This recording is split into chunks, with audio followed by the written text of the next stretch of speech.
नागपुर के सुल्तान है, महाराष्ट्र की सरजमी के औलिया इकराम में से बड़े अजीम शामिल होते हैं। लेकिन आपकी जिंदगी पर गौर कर लिया जाए, बाबा ताजुद्दीन रहने वाले नागपुर है, लेकिन सारी रुए जमीन पर चाहने वाले उनके करीब होते चले जा रहे हैं, बल्कि 104 माह उर्से पाक गुजरा है। लेकिन याद रखना, उनकी जिंदगी को अगर देखा जाए तो बाबा ताजुद्दीन रहमतुल्लाहि ताला अलैह लफ्ज़ बाबा से हल्का फुल्का मत समझ लेना, ये तो प्यार वाला लफ्ज था बाबा जो उनको बोला जाता था। और याद रखना, जो अल्लाह के करीब होता है ओरिजिनल बाबा वही होता है,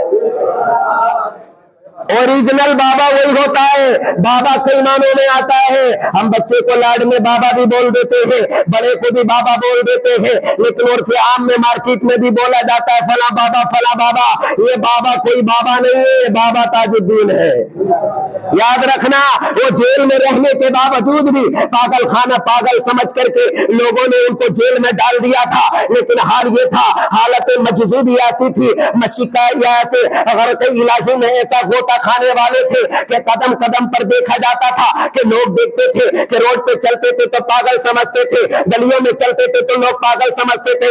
लोगों ने सोचा इनको, हालांकि वो आर्मी में थे, लेकिन आर्मी से निकाल के उन्हें पागल खाने में भेज दिया गया था। हाल ये था, जब कहीं आर्मी जाती थी तो वही उनके सामने नमाज पढ़ते थे, अगर आर्मी से दूर हो जाते थे तब भी नमाज पढ़ा करते थे, यानी नमाज किसी हाल में नहीं छोड़ते थे और नमाज पढ़ते नजर आते थे। तो आर्मी वालों ने कहा था, अरे इनको पागल खाने में डाल दिया जाए, शायद ये पागल है। अल्लाहू अकबर, जब उनको पागल खाने में डाला गया तो पागल खाने में रहे और पागल खाने में वक्त गुजारते गए। लेकिन लोगों ने देखा, जिन्होंने पागल खाने में डाला, कुछ ही दिनों के बाद उन्होंने मार्केट में नजर देखा, यानी उनको मार्केट में घूमते हुए देखा, शहर नागपुर की गलियों में घूमते हुए देखा। तो लोगों में शोरा हो गया कि ताजुद्दीन ये जेल में यानी पागल खाने में डाल दिया गया, ये नागपुर के अलग है, इस किस्से में कैसे नजर आता है। तो लोग जाकर देखते पागल खाने, तो पागल खाने में भी नजर आते थे, और जब नागपुर की गलियों में देखते थे तो गलियों में भी घूमते नजर आते थे। तो लोग कहते थे, अरे ये आम इंसान नहीं लग रहा है, ये कोई अजीबो गरीब चीज लग रही है। लेकिन याद रखना, ये कोई अजीबो गरीब चीज नहीं थी, बल्कि ये अल्लाह का वली था। और वली को अल्लाह ऐसी ताकत अता फरमाता है, जब वो अल्लाह के करीब हो जाता है, अल्लाह उसे दुनिया के गोशे गोशे में पहुंचा देता है। ये याद रखना, अल्लाह वाले वही होते हैं जिन पर अल्लाह का इनाम हो, जिन पर करम हो, जिन पर फजल हो। याद रखना, अब हमें जो है शोबाजी करने की जरूरत नहीं है, बल्कि इन ताजुद्दीन जैसे औलिया इज़ाम की इत्तिबा पैरवी करने की जरूरत है।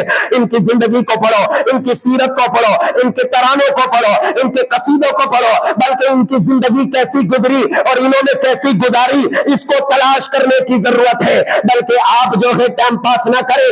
औलिया इज़ाम के मज़ारात जो होते हैं वो हाजिरी देना सवाब तो होता है अगर कायदे से दे दी जाए तो, लेकिन इसका मतलब ये नहीं कि मनोरंजन के लिए वहां पहुंचा जाए। वहां हाजिर हो गए, नमाजों का पता नहीं, वहां हाजिर हो गए, रमजान के महीने में रोजों का पता नहीं, वहां हाजिर हो गए, आसे ताशों में खेल तमाशों में लगे, अदब और एहतराम का पता नहीं।